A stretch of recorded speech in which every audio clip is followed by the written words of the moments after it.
La Bible dit que Dieu et le ciel sont saints. Et saint veut tout simplement dire parfait. Il est capital de comprendre que Dieu ne peut rien laisser d'imparfait entrer au ciel. Sinon, ce ne serait plus le ciel. La Bible dit aussi que nous avons tous un corps et une âme. À notre mort, notre corps est enterré ou incinéré. Mais notre âme, le vrai nous, vit pour toujours, soit au ciel, soit en enfer. Malheureusement, nous avons un problème, car la Bible dit que si nous avons enfreint une seule des lois de Dieu, par exemple, si nous avons menti une fois, triché une fois, détesté une fois, juste une fois, comme nous l'avons tous fait, soyons honnêtes, alors notre âme devient imparfaite et nous ne pouvons pas entrer au ciel. Connais-tu quelqu'un qui n'a jamais enfreint une seule des lois de Dieu? La réponse est évidemment non. Alors, voilà notre problème. Nous avons tous enfreint les lois de Dieu, c'est pourquoi nous avons tous une âme imparfaite. Ainsi, si à notre mort, notre âme peut aller soit au ciel, soit en enfer, mais que pour aller au ciel, nous devons avoir un casier judiciaire vierge, et aucun d'entre nous n'en avons un, alors cela signifie que nous allons tout droit en enfer. Cela peut sembler dur, et tu te demandes peut-être comment un Dieu plein d'amour a pu créer un lieu tel que l'enfer, et comment peut-il en plus y envoyer des gens? Alors pensons-y dans ce sens. Pense à quelqu'un que tu aimes vraiment. Maintenant, imagine que cette personne ait été assassinée. L'assassin est arrêté et plaide coupable. Mais tu es horrifié lorsque le juge dit « C'est très mal ce que vous avez fait. Mais parce que je suis un juge plein d'amour, je vais vous faire relâcher. » Tu serais très fâché, n'est-ce pas? Pourquoi? Parce que tu sais que lorsque quelqu'un enfreint la loi, il doit être puni. Sinon, il n'y a pas de justice. Donc l'enfer n'est pas une question d'amour, mais de justice. Examinons 3 questions pour comprendre pourquoi il y a ce lieu qui s'appelle l'enfer. As-tu déjà menti une fois dans ta vie? La réponse est sûrement oui, même si ce n'est qu'un petit mensonge. Si tu as menti une seule fois, alors tu es coupable de mensonge. As-tu déjà pris quelque chose qui ne t'appartient pas? Par exemple, es-tu déjà arrivé en retard au travail ou es-tu déjà parti trop tôt en étant quand même payé? As-tu déjà utilisé le téléphone du patron ou la photocopieuse sans demander la permission ou ramené un stylo du bureau à la maison? Tout ceci, bien sûr, est du vol. La plupart des gens ont pris quelque chose qui ne leur appartient pas, ce qui les rend coupables de vol. Penses-tu que Dieu va laisser un groupe de voleurs menteurs comme nous aller au ciel? C'est peu probable, car s'il le faisait, il serait comme le juge injuste qui n'a pas condamné l'assassin de la personne que tu aimais. Il n'y a pas 36 solutions. Mais beaucoup diront « Attends un peu, je suis quelqu'un de bien ». Et il y a une grande différence entre le mensonge, le vol et le meurtre. Or, je n'ai jamais tué personne. Mais ce qui est intéressant, c'est la façon dont Jésus a redéfini le mot meurtre. Il a dit « Si vous avez détesté quelqu'un dans votre cœur, vous l'avez tué dans votre cœur ». Alors, voici la dernière question. As-tu déjà détesté quelqu'un? La vérité, c'est que la plupart des gens ont déjà ressenti de la colère ou de la haine vis-à-vis des autres. Ce qui, selon Dieu, nous rend coupables de meurtre.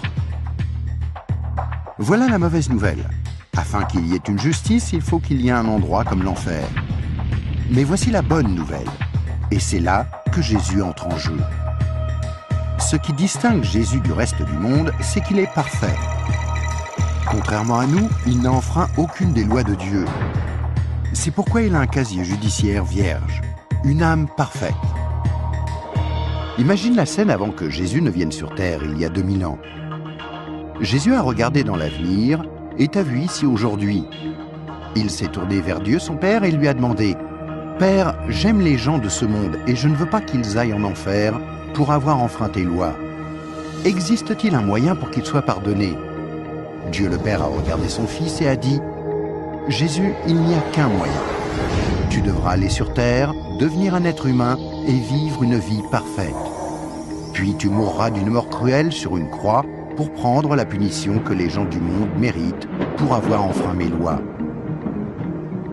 Quand tu auras fait ceci, le jour où ils te demanderont d'échanger leur casier judiciaire avec ton casier judiciaire parfait, alors il leur sera possible d'être pardonnés. » Jésus a accepté volontairement, et il y a 2000 ans, il est venu pour donner sa vie pour nous, pour payer le prix de toutes les lois de Dieu que nous avons enfreintes. Or, il n'y a pas de plus grand amour que lorsque quelqu'un donne sa vie pour nous. Mais il y a encore autre chose que nous devons faire pour être pardonnés. Il y a 3 événements principaux dans la vie de chacun. La naissance et la mort, mais nous n'avons aucun contrôle là-dessus. Mais il y a aussi le 3e, le jour où nous demandons à Jésus de nous pardonner, quand nous lui demandons de nous donner son casier judiciaire vierge. Il y a certaines idées reçues à ce sujet, mais dans la Bible, le principe du pardon de Dieu est clair. Nous ne sommes pas pardonnés en étant baptisés ou confirmés, ni même en priant occasionnellement, ou en allant à l'église, ou en croyant en Dieu, ou en essayant d'être bons. Ce sont toutes de bonnes choses, mais aucune ne nous accorde le pardon. Jésus a dit qu'il y a 2 choses que nous devons faire pour être pardonnés. La première est que nous devons avoir la volonté de nous détourner de tout ce que nous savons être mal et demander pardon à Dieu. Remarquez le mot « volonté ». Il y a peut-être certaines choses que nous nous sentons incapables de renoncer par nos propres forces, telles que dépendance, mauvaises habitudes ou des obsessions. Mais là n'est pas le problème. Dieu nous aidera du moment que nous en avons la volonté et que nous voulons nous détourner de ces choses-là et demander pardon à Dieu. La deuxième chose que nous devons faire, c'est faire totalement confiance à Jésus. Si Dieu t'a créé, ainsi que l'univers tout entier, ne penses-tu pas qu'il mérite d'être la personne au centre de ta vie? Faire totalement confiance, c'est reconnaître que Jésus est ton sauveur et accepter de le suivre. Quand tu es né, c'est comme si Dieu avait ouvert un livre sur ta vie. Maintenant, garde en tête que Dieu voit tout ce que tu fais. Il connaît chaque attitude, chaque pensée, chaque motif et chaque action. À chaque fois que nous brisons juste une des lois de Dieu, c'est écrit dans ce livre. Tu imagines bien qu'à la fin de nos vies, il y a toute une bibliothèque de livres contre nous. Mais quand tu te tournes vers Jésus et que tu lui fais confiance, il se passe quelque chose d'incroyable. C'est comme si Jésus prenait ton livre et se tenait en haut d'une falaise et déchirait toutes les pages. Le casier judiciaire entier de tout ce que tu as fait de mal et les jeter dans la mer la plus profonde. Il promet de ne plus jamais se rappeler de toutes ces choses. Jésus prend ensuite une copie de son casier judiciaire vierge que tu lui as demandé de te donner et il la glisse entre les 2 couvertures du livre où ton nom est inscrit. Ce nouveau livre est gardé précieusement au ciel. Le miracle est que l'on ne touche plus à ton livre à partir du moment où tu demandes à Jésus de te pardonner et jusqu'à ta mort. Même si tu fais des erreurs et brises encore les lois de Dieu. Devenir un chrétien ne te rend pas parfait sur le coup, et tu ne peux pas non plus dire une prière rapide et ensuite retourner à ton ancienne manière de vivre. Rappelle-toi, Dieu t'a pardonné pour toujours quand tu lui as demandé le casier judiciaire vierge de Jésus. Tout ce qu'il demande, c'est que tu lui soumettes tout et le laisses te purifier jour après jour. Quand tu mourras, tu passeras en jugement devant Dieu. Il ordonnera à ses anges d'aller chercher ton livre. Il l'ouvrira et dira « Cette personne était parfaite ». Et tu répondras « Non, je ne l'étais pas. J'ai enfreint tes lois. Est-ce que je ne mérite pas d'aller en enfer ?» Et Jésus te dira « Selon la justice, tu mérites d'aller en enfer. Tu as enfreint mes lois, et certaines, de nombreuses fois. Mais, mon enfant, tu as mon casier judiciaire vierge.